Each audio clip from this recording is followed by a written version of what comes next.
오늘 설교는 요한복음을 우리가 나누다가 특별히 여러분들에게 꼭 나누고 싶은 말씀이 있어서 본문을 좀 변경을 했습니다. 사실은 6월 달에 호국의 달을 맞이해서 여러분들과 나라 사랑에 대한 메시지를 꼭 나누고 싶었는데 고민하고 하던 중에 그렇게 시상이 그렇게 떠오르지를 않더라고요. 뭐 어떤 말씀을 나눠야 될까 좀 고민하다가 오늘 이제 좀 생각이 정리가 돼서 좀 늦은 감이 있지만 오늘 이 말씀을 전하기로 했는데 어떻게 말씀을 의도하지 않고 이렇게 준비를 했는데 지금 시국과 너무 잘 맞아 떨어지는 적기에 이 말씀이 나눠질 수 있겠다라는 그런 생각을 갖게 되었습니다. 오늘 이 본문 우리가 하박국을 살펴보고 있는데 여호와여 주는 주의 일을 이 수년 내에 부응하게 하옵소서. 어떤 배경에서 하박국이 이런 고백을 하나님 앞에 드리고 있는 것이냐면 이제 하나님께서 이스라엘의 범죄로 말미암아 바벨론을 일으키셔서 처참한 전쟁의 폐허로 이스라엘을 만들어 버리시겠다라고 그렇게 심판이 선언이 되었습니다.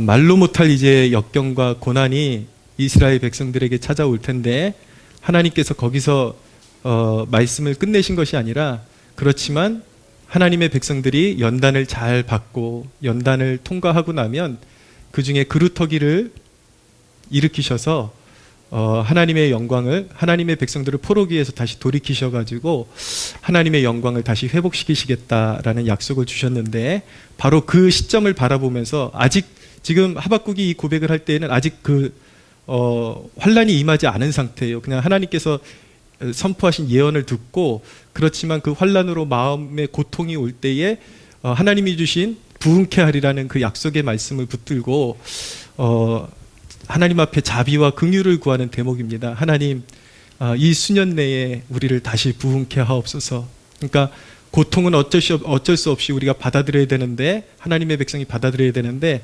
하나님께서 약속하신 말씀 붙들고 하나님 그 고통의 기간이 너무 오래지 않도록 역사하시고 하나님의 백성들을 돌이키셔서 그루터기들을 일으키셔서 하나님 다시 하나님의 영광으로 충만한 민족 되게 하옵소서. 그런 이제 마음의 고백을 담고 있는 내용인 것입니다. 사실은 우리 이민족에게도 그와 같은 환란, 전쟁이 있었습니다. 우리가 알고 있는 대로 1950년 6월 25일에 큰 전쟁이 있었죠. 이 나라에. 당시 배경을 좀 살펴보면은 이제 일제에서 해방되고 나라가 굉장히 어수선하고 정착이 되지 않은 그런 상태였습니다. 당시에 이제 소련의 스탈린이 이제 유라시아 대륙을 다 이제 유럽, 아시아 다 공산화시키고 여러분들이 과거의 그런 지도를 볼 기회가 한번 찾아보시면 굉장히 신통하다라는 그런 느낌을 가지실 거예요. 다 빨간색, 다 공산화됐는데 요 한반도의 요 작은 땅덩어리 요만큼만 이제 파란색으로 아직도 자유가 지켜지고 있는 그런 나라로 존재하고 있었습니다. 근데 이제 그런 상황 가운데서 사실은 그 소련의 야욕에 의해서 이제 저 북쪽 땅까지는 다 이제 그 김일성을 중심으로 이제 공산화가 됐기 때문에 우리나라까지도 이제 이 남한 땅까지도 공산화가 될 수 있는 그 위기 가운데 있었는데 하나님께서 이승만이라는 인물을 일으키셔서 요만한 땅덩어리를 지켜주셨습니다. 그래서 이 나라가 공산화가 되지 않았죠. 아마 지금 젊은 세대 같은 경우는 이승만 하면 굉장히 독재자 그리고 뭐 학살자 이렇게 아마 배웠을 수 있어요. 그러나 여러분들이 잘 역사를 진실되이 알고 나면 교회사적으로 제가 지금 어떤 정치인 이승만도 중요하지만 교회사적으로 한국교회사에서 빼놓을 수 없는 인물이 이승만이다라는 것을 알아야 됩니다. 우리나라가 전체 이제 공산주의로 먹힐 뻔했는데 하나님께서 이제 독립운동을 하고 미국 가서 유학하고 있던 그 이승만을 불러다가 이승만은 그때 당시 공산주의의 그런 어떤 야욕 그리고 그 패단 그 악함을 다 꿰뚫고 있었습니다. 그래서 하나님께서 이승만을 앞세우셔서 이 나라의 공산화를 막아주셨죠. 그리고 1948년 5월 13일경에 이제 최초의 우리나라 선거를 통해서 선출된 국회의원들이 모이는 재헌국회라는 것이 이제 시작이 되었는데, 그 재헌국회에 이윤영이라는 목사님이 먼저 하나님 앞에 기도하고 시작된 나라가 이 나라입니다. 하나님 앞에 올려드립니다. 하나님 이 나라 복을 주시옵소서라고 올려드리고 시작한 나라가 이 나라예요. 그리고 1948년 8월 15일 날 대한민국이라는 이름으로 이 나라는 건국되었고, 이승만 대통령을 이제 필두로 해서 대한민국은 시작이 된 것입니다.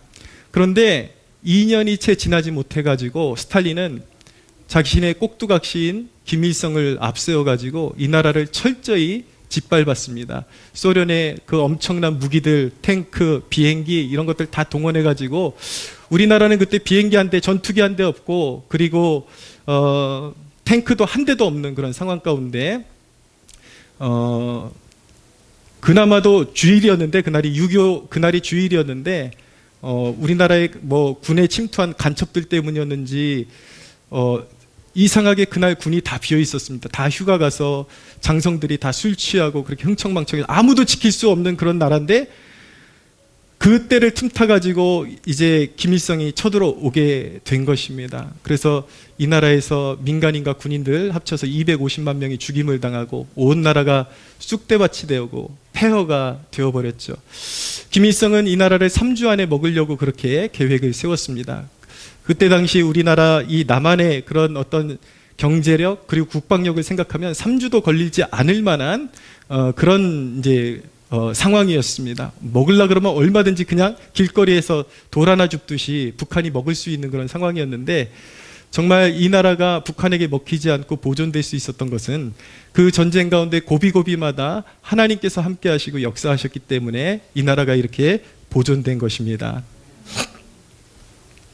기적이 있었습니다. 어떤 기적들이 있었냐면, 북한이 쳐들어와서 사실은 서울까지 쉽게 함락을 시킬 수가 있었는데 의정부에서 이틀을 이제 지체가 됩니다. 근데 지금도 왜 그들이 그때 이틀이 지체가 됐는지 알 수가 없어요. 우리나라는 완전 오합지졸이었기 때문에 그냥 들어오면 먹을 수 있는 상황이었는데, 이틀 동안 의정부에서 들어오지 못하고 막혀 있다가 이제 서울에서 이제 재정비를 하기 위해서 군인들이 다 뒤로 빠진 사이에 서울이 이틀 만에 함락되고, 그 다음에 이틀 서울에서 이제 북한군이 더 이렇게 남하를 하고 진격을 해야 되는데, 이상하게 서울에서 6일 동안 또 발이 묶여 있게 됩니다. 그래서 더 이상 이제 진격을 하지 못하고 북한이 그렇게 이렇게 꿈들이고 있는 그런 사이에 이제 우리나라 군대는 이제 한강전선에서 다시 재집결해가지고 간신히 이제 북한을 막아낼 수 있는 전선 정도를 확보하고 있었습니다. 근데 그런 사이에 며칠이 흘러가는 사이에 7월 5일에 미국이 우리나라의 전쟁에 합류하게 되면서 북한의 뜻대로 마음대로 되지 않는 그런 이제 난항을 북한이 겪게 되는 것입니다.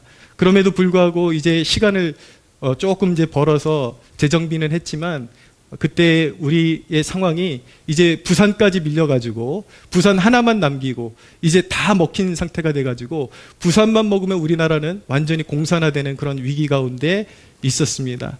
근데 하나님께서 그 모든 고비마다 구비구비마다 하나님의 놀라운 손길이 함께 했다라는 것을 알게 되는 것이 무엇이냐면, 사실은 이제 그 에치슨 라인이라 그래서 미국의 방어망을 우리가 벗어나 있던 나라였습니다. 일본까지만 미국이 선을 그어가지고 보호하게 돼 있어가지고 소련과 북한이 이제 그것을 믿고 더 강하게 밀고 나왔는데, 하나님께서 역사하셔서 이제 미국을 들어 사용하셔서 이제 트루먼 대통령이 미국에서 유엔 안전보장 이사회를 열게 됩니다. 그래서 유엔군을 한국에 지금 이제 파병을 할 것이냐, 그걸 놓고 이제 투표를 하게 되었죠. 근데 그 투표의 특징이 단 한 나라만 반대를 해도 유엔군을 한국에다가 파견을 할 수 없는 그러한 상황이었습니다. 근데 그 유엔 그 이사회에는 소련까지 포함이 돼 있었기 때문에, 소련이 전쟁을 일으켰잖아요. 북한하고 손잡고. 소련의 대사가 만약에 반대표를 던지면 우리나라에 유엔군이 들어올 수 없는 그런 상황이 되었습니다. 그런데 트루먼 대통령이 이것을 표결에 붙였는데 당시에 소련의 대표가 그 이사회 자리로 오려고 하는데 갑자기 차가 고장나는 바람에 계속 시간이 지체되고 그 사이에 표결이 이루어져서 소련의 대표가 빠진 상태에서 만장일치로 유엔군을 우리나라에 파견하기로 그렇게 결정이 난 것입니다. 만일 그때에 차가 들어붙지 않고 차가 고장나지 않고 소련의 대표가 그 안전보장이사회에 참여할 수 있었다면은 반드시 반대표를 던졌을 것이고 우리나라는 완전히 쑥대밭이 되고 지금 온전히 이 나라는 공산화되고 존재하지 않았을 것입니다. 그렇게 해서 유엔군 16개국이 이제 우리나라에 파병이 돼서 미군과 함께 이제 본격적으로 우리나라에 들어와서 전쟁을 치르게 되죠. 근데 결정적으로 이제 인천 상륙작전, 우리가 잘 알고 있는 메가더 장군을 통해서 인천 상륙작전을 통해서 허리를 끊어가지고 이제 승리로 이끌려는 그런 작전을 가지고 있었는데 인천 상륙작전을 성공적으로 하기 위해서는 이제 부산만 남았다라고 말씀드렸잖아요. 이 낙동강 전선에 엄청난 화력을 이제 그 폭격기라 그러죠. B-29 폭격기를 통해서 그곳에 북한에 계속 부어줘야 북한이 온통 신경이 낙동강 전선에 몰입될 수가 있고 또 우리나라는 절명의 위기에서 부산을 지켜낼 수밖에 없는 상황이었기 때문에 미군이 B-29를 통해서 거기에 폭격을 계속 가해줘야지만이 북한이 거기에 정신이 팔려 있을 때 허리를 끊어서 인천 상륙작전을 성공할 수가 있었는데 문제는 무엇이냐면 우리나라의 우기와 맞아 떨어져 가지고 만약에 비가 많이 오게 되면은 이제 이 폭격기를 띄울 수 없는 그런 상황 위기 가운데 또 직면하게 된 것입니다. 그런데 하나님이 역사하사 당시 이승만 대통령이 부산에 있는 목사님들을 집결시켜 가지고 함께 미국이 이 B-29로 폭격을 잘할 수 있도록 날씨를 주장해 주시도록 하나님 앞에 우리 같이 간구하자고 그렇게 교회들을 집결시켜 갖고 함께 기도했더니 하나님께서 그 기간 동안에 두세 달의 기간 동안에 날씨가 청청하게 하나님께서 도와주셔서 B-29 폭격기로 미국이 계속 폭격을 안전하게 할 수가 있었던 것입니다. 할렐루야. 네. 그래서 그 사이에 메가더 장군이 이제 인천 상륙작전을 성공시키고 허리를 끊어가지고 이제 그런 역사 가운데 우리나라가 전쟁을 이제 승리로 아쉽게 휴전으로 종전되긴 했지만 중공군의 개입으로 인해서 다시 허리가 잘리긴 했지만 그럴지라도 이 나라 완전히 끝을 볼 수가 있는 종말을 볼 수가 있는 위기 가운데 하나님이 역사하사 하나님이 지켜주신 민족이 바로 이 민족임을 믿으시기 바랍니다. 예. 그래서 이 민족은 사실은 하나님께서 이 땅 위에 남겨놓으신 그루터기와 같은 존재다. 특별히 이 대한민국에서 그리스도인으로 존재한다라는 것은 하나님께서 남겨놓으신 그루터기 같은 존재로서의 역할을 감당하고 있는 것이라는 것을 알아야 하는 것입니다. 이렇게 6.25 전쟁이 발발한 지가 71주년이 되었는데 그러나 이 전쟁이 끝났는가? 지금 전쟁은 이 나라에서 한복판에서 지속되고 있습니다. 무슨 말인지 조금 더 설명을 드리겠습니다. 이 나라의 정치, 교육, 사회, 문화 그리고 교회까지도 심지어는 교회까지도 이 좌익의 이념을 가진 자들 쉽게 말하면 조금 순화시켜서 말하면 사회주의에 물든 자들 그것을 조금 더 말씀드리면 조금 더 이 사회주의에서 진보된 그러한 것이 무엇입니까? 공산주의의 사상으로 물든 자들이 사회 곳곳에서 침투해가지고 지금 영향력을 행사하고 있는 이 실정인 것입니다. 이 막스 레닌의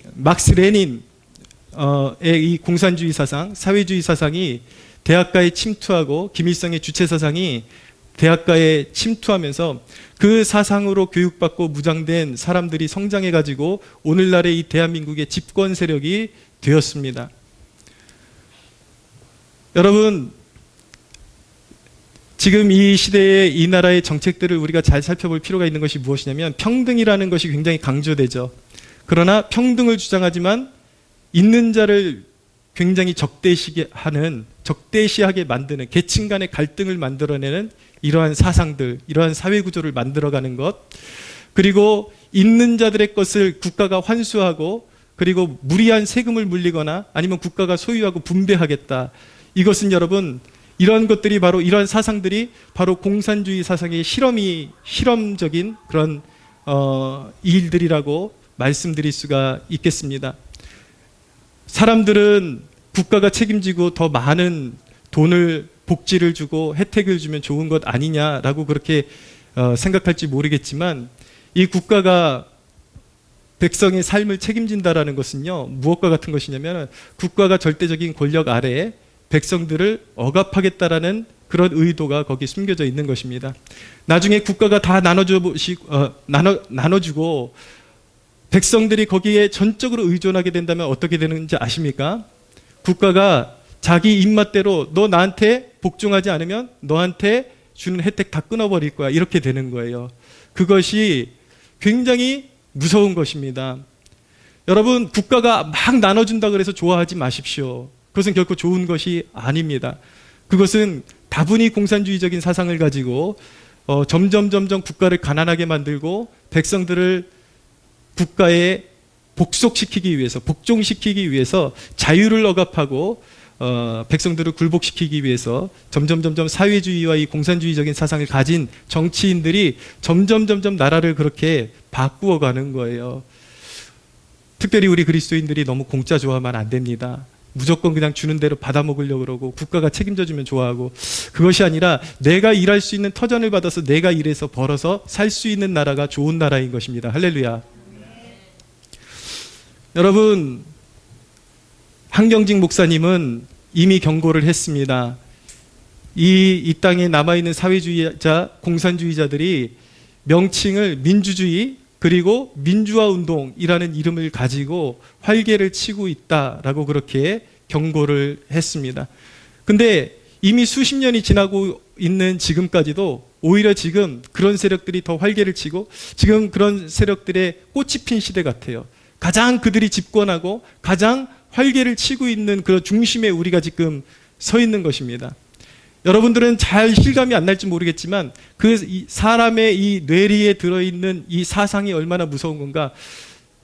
그들이 숨기면서 하려고 그래도 그들의 사상은 정체성은 그들의 정책으로 드러나게 되어 있습니다. 사회주의, 공산주의를 신봉하는 자들은 본래부터 교회에 대해서 악한 그런 감정을 가지고 있기 때문에 그들의 정책 가운데 은연중에 그러한 것들이 드러날 수밖에 없는 거예요. 이 교회를 핍박하는 것을 보십시오. 여러분 백화점에서 확진자들이 우르르 몰려 나오고 커지고 그리고 민노총은 8,000명이 광장에 모여서 불법으로 집회를 했는데도 겉으로는 으름장을 놓고 가만히 두지 않겠다라고 그러지만 그 8,000명이 모였는데 거기는 확진자가 한 명도 없었다라고 국가가 대변을 해줍니다. 정부가. 그리고 지금 이 팬데믹에 어떤 영향도 끼치지 않았다라고 대변을 해줄 정도로 그렇게 편을 들어주고 있습니다. 그런데 이 상황 가운데 그렇게 대규모 집회를 했던 사람들은 내버려두고 그리고 백화점도 수십 명이 확진자가 나온 백화점도 한 1, 2주 이제 잠깐 폐쇄시켰다 환기시키고 인원 제한을 받지 않고 또 장사를 할 수 있게 됩니다.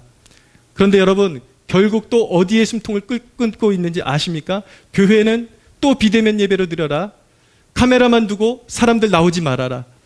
여러분 무엇을 해도 교회는 하지 말아라. 교회에서 확진자가 나오면 물 만나듯이 물어뜯고 교회랑 전혀 상관없는 곳에서 확진자들이 나와도 교회를 물어뜯고 왜 이런지 아십니까?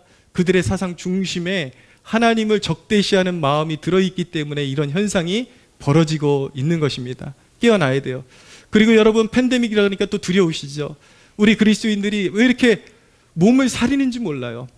예, 우리 그리스도인들의 정신은 원래 역병이 돌아도 도망가지 않고 사람들을 보살피는 그 정신으로 살아왔던 사람들이 오늘날 그리스도인인데 여러분 지금 팬데믹이라고 하지만 제 이야기가 아니라 실제적으로 의료 전문가들이 인정하는 치사율이 몇 %인지 아십니까 지금? 아무리 확진자가 많이 나와도 치사율이 0.15%를 미치지 못하고 있습니다. 그리고 그 사실 아십니까? 확진자가 많이 나오는 것 같지만 전체 검사자 수에서 확진자를 계산하면 항상 1.5%를 웃돌고 있습니다. 거기서 왔다 갔다 왔다. 그 얘기는 뭔지 아세요? 잠재적으로 코로나가 무증상적으로 사람들에게 잠재되어 있던 사람들이 있는데 국가 정책적으로 이용해 먹기 위해서 검사자 수를 무한대로 늘리면 그만큼 확진자 수는 늘어나게 되어 있다는 거예요. 지금 그렇게 해놓고 지금 백신도 완전히 구입해서 백성들에게 공급하는 거 완전히 실패했죠. 그리고 엉뚱한 데서 터진 그 일들을 다 어디에다 화살을 돌리고 있습니까? 어디에다 화풀이하고 있습니까? 또 교회 예배 드리지 말래요. 여러분, 지금 이 나라는 좌익 세력들의 그런 실험판과 같다라고 말씀드려도 과언이 아닙니다. 최저임금을 보십시오. 이 경제에 대해서 좀 아는 사람들은 이 최저임금이 얼마나 엉터리인지 금방 알아차릴 수가 있습니다. 여러분, 버는 것이 없는데 어떻게 최저임금을 그렇게 높게 책정해서 나눠주다 보면은 그들의 지론은 최저임금을 많이 주면, 많이 측정해서 주면 경제가 활성화될 것이다. 그런데 보십시오. 여러분들 명동 가보셨습니까? 온데군데 종로 가보셨습니까? 온데군데 문 닫고 지금 이 나라, 이 땅이 이 나라가 건국된 이래로 이렇게 처참하고 비참하게 황폐화된 적은 없습니다. 모든 상인들이 문 닫고 지금 절망 중에 살아가고 있죠. 부동산은 어떻습니까? 세금을 과도하게 그들이 매기는 이유가 무엇인지 아십니까? 이런 공산주의적인 그런 정책의 중심에는 사유재산을 인정하지 않으려고 하는 거예요. 은연중에. 그래서 있는 자들의 것을 세금을 과도하게 매겨서 그것을 소유하지 못하게 해서 팔아서 나중에는 그것을 국가가 점점 소유할 수 있도록 그렇게 정책을 이끌어가는 것이 부동산 정책인 것이죠. 교육, 안보, 여러분 어떻습니까? 지금 군인들이 훈련을 못하고 있는 거 아십니까? 실제로 전쟁이 지금 우리나라는 전쟁이 끝난 것이 아니라 휴전이라고요. 근데 이 나라의 군인들이 실제로 총을 못 쏴보고 있어요. 컴퓨터 앞에 가서 모의로 총을 쏘고 그렇게 훈련을 하고 있고 중요한 부대들을 없애버리고 평등법이 지금 발의되었습니다. 예, 성소수자들을 보호해줘야 된다는 것이죠. 듣기는 좋아 보이죠? 지금 미국에서 어떤 일이 일어난지 아십니까? 그 평등법이 통과되고 나면 어떤 세상이 오는가? 이것은 우려가 아니라 미국에서 실제로 일어난 일입니다. 한인이 운영하는 찜질방에 남자가 아직 생물학적으로 남자예요. 아직 성전환 수술도 하지 않았는데 이 평등법을 근거로 해서 오늘 나 기분이 여자니까 나 여탕에 들어가야 되겠다 이거예요. 그런데 그걸 막지를 못하고 실제로 들어갔습니다. 실제로 들어갔더니 이제 난리가 나는 거죠. 그래서 그 한 사람을 막지를 못하고 그 사람 평등법이 그 사람을 보호하고 있기 때문에 그 사람을 보호하기 위해서는 나머지 여자들을 다 탕에서 내보내야 하는 것입니다. 이런 일들이 실제로 벌어지고 있습니다. 근데 그런 일들이 우리나라에서 지금 정책으로 지금 발의가 되었어요. 이루어지고 있어요. 설교단에서 동성애가 죄라 그러면 목사들이 벌금형 내지 감옥에 갈 각오까지 해야 되는 시대가 가까이 왔습니다. 이런 정책들이 다 누구를 통해서 이루어지고 있는지 아십니까? 네, 사람들이 그렇게도 좋아하는 민주화 세력. 네, 겉으로는 민주화 세력이지만 그 내면에는 공산주의로 무장하고 있는 자들에 의해서 이 나라가 이렇게 망가져가고 있습니다. 여러분, 오늘날 우리 그리스도인들이 깨어나지 않으면 우리 자녀들은 세상의 이념의 종노릇하며 노예 노릇하며 살아갈 수밖에 없는 것입니다. 여러분, 마귀가 세상을 망쳐놓는 방법이 무엇인지 아십니까? 하나님의 자녀들의 인식을 세속화시키는 거예요. 오늘날 그리스도인들의 문제가 무엇입니까? 여러분, 오늘날 그리스도인들의 문제가 무엇입니까? 이 예배를 금지당하고 있는 이 시점에도 수많은 그리스도인이라는 사람들이 방역인데 당연히 협조해야지 시대를 잃지 못하는 거예요. 그러면서 마트는 다 가죠. 백화점도 가죠. 식당도 가죠.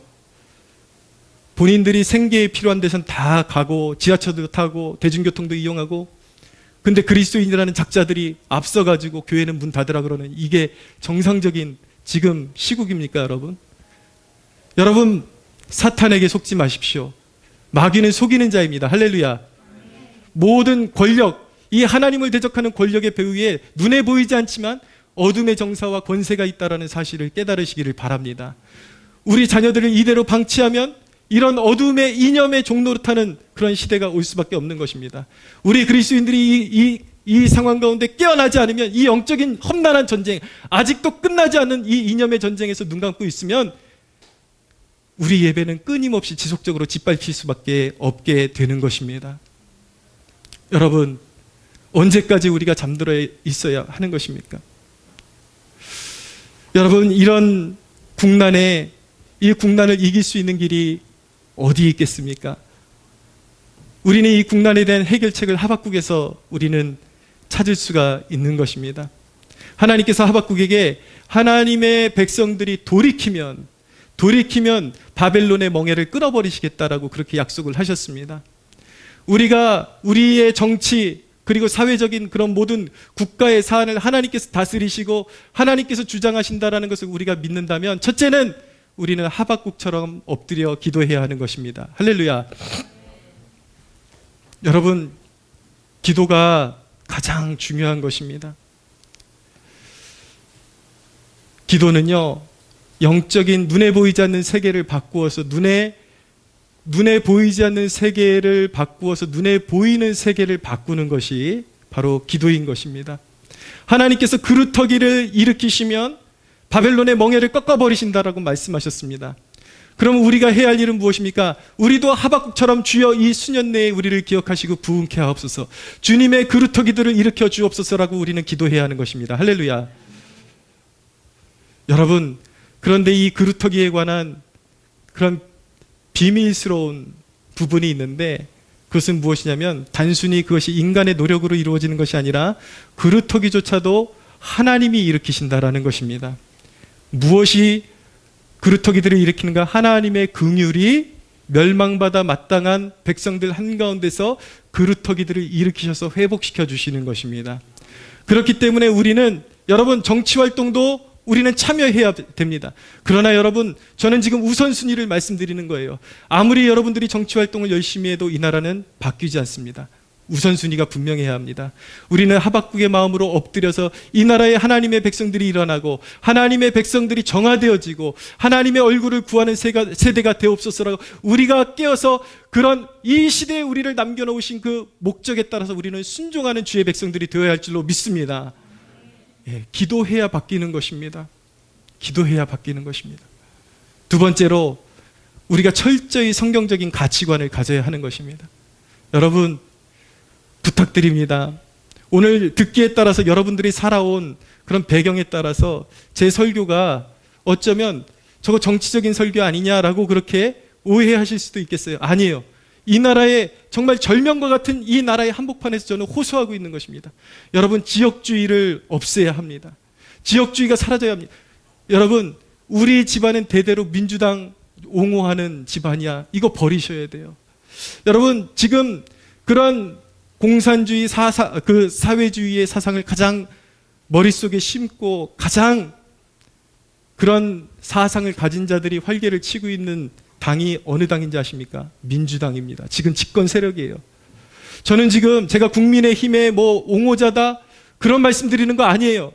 예, 국민의힘에도 정치인 같은 정치인 하나도 찾아볼 수가 없습니다. 그러나 저는 지금 하나님 나라의 관점에서 말씀드리고 있는 거예요. 여러분들이 그동안 여러분들의 가문이 우리는 대대로 민주당이야 라고 했을진 모르겠지만 이제는 달라져야 되는 것입니다.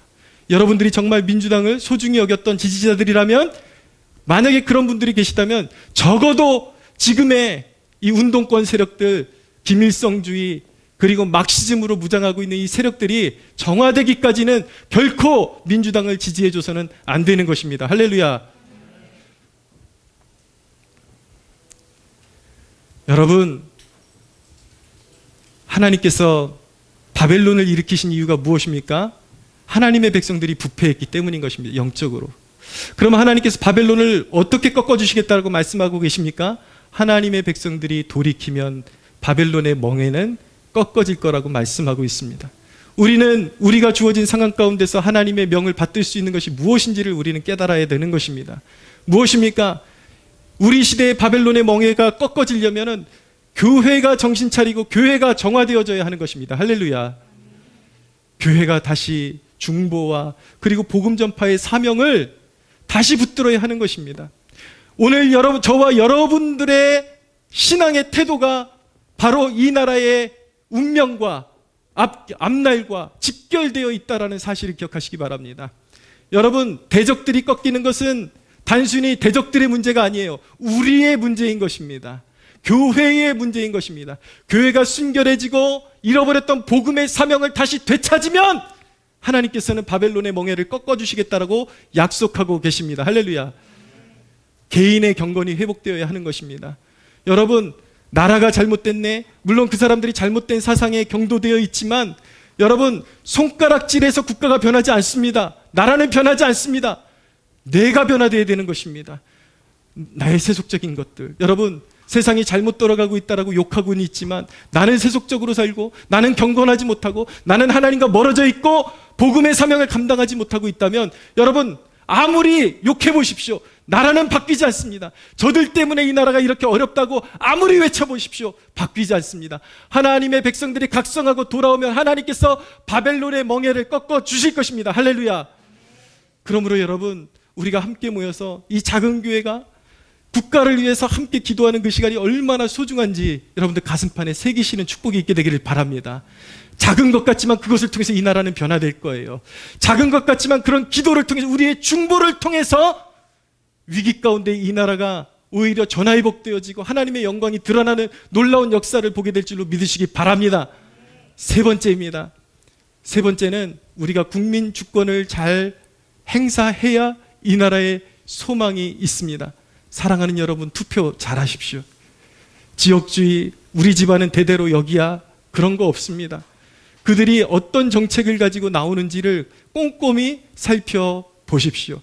그리고 위정자들을 위해서 기도하십시오. 여러분, 우리 이 시대에는 깨어 있어야 하는 것입니다. 얼마 전에 인천에서 인천시가 어떤 전시회를 했는데 거기에 보면은 이 존 메가더 장군의 그런 기사를 거기에다가 이제 전시를 하면서 어떤 내용을 했냐면, 메가더가 이 나라의 인천 상륙작전을 하면서 수많은 민간인들을 죽였다. 그래서 아주 악한 인물로 그렇게 묘사를 그렇게 해 놓았는데, 메가더가 누구입니까 여러분? 우리가 완전히 북한에게 먹힐 수 있는 그 절명의 위기에서 인천 상륙작전을 승리로 이끌어서 우리에게 이렇게 자유의 길을 열어줬던 사람이 바로 메가더 장군인 것입니다. 그는 하나님이 사용하시는 사람이었습니다. 할렐루야. 실제적으로 그는 하나님을 고백하는 사람이었습니다. 근데 여러분, 어떻게 그렇게 이 자유의 땅에서 살면서 어떻게 사람들이 이렇게 악할 수가 있습니까? 여러분, 이념에 경도된 자들은요, 간보기를 합니다. 간보기. 무엇이냐면 그런 전시회를 통해서 역사를 살짝 바꾸는 거예요. 메가더라는 인물을 점점 이미지를 바꾸는 것입니다. 이 사람이 인천 상륙작전을 하긴 했지만, 그렇지만 이 사람이 민간인들도 많이 죽였다라는 것을 부각시켜서 악감정을 품게끔 하는 것이죠. 그러나 다행히 조금 깨어있는 사람들이 그것을 발견하고 이제 컴플레인을 했더니 인천시가 모르는 척하면서 아유 실수였다고, 이거 다 몰랐다고 그러는 거예요. 모를 리가 있겠습니까 여러분? 그런 것이 알고 하는 짓이에요. 알고 점점 사람들을 쇠뇌시키기 위해서 했던 짓인데 누군가가 그것을 알아보고 컴플레인을 하니까 바꾸겠다라고 이렇게 시정을 하는 것이죠. 여러분, 우리가 국민주권의 행사를 잘해야 할 줄로 믿습니다. 국가의 그런 어두움이 몰려올 때에 점점 뭔가 이상한 기조로 바꾸려고 할 때에 우리 목소리를 내야 돼요. 투표해야 하는 것입니다. 여러분, 이승만 대통령이 말년에 하나님께 부름받기 직전에 그런 말을 남겼다고 합니다. 그런 기도를 하나님 앞에 올려드렸다고 합니다. 하나님, 이 나라 이 민족이 다시는 종의 멍에를 매지 않게 하여 주옵소서. 여러분, 이 나라 이 땅은 우리 믿음의 선조들, 선각자들의 무릎과 피로 세워진 나라인 것입니다. 우리는 부족하지만 그들의 정신을 이제는 우리가 그 바통을 이어받아서 이 나라 지켜야 할 줄로 믿습니다. 할렐루야. 기도부터 시작하고 국민주권을 잘 활용해서 이 나라, 여러분, 우리 작지 않습니다.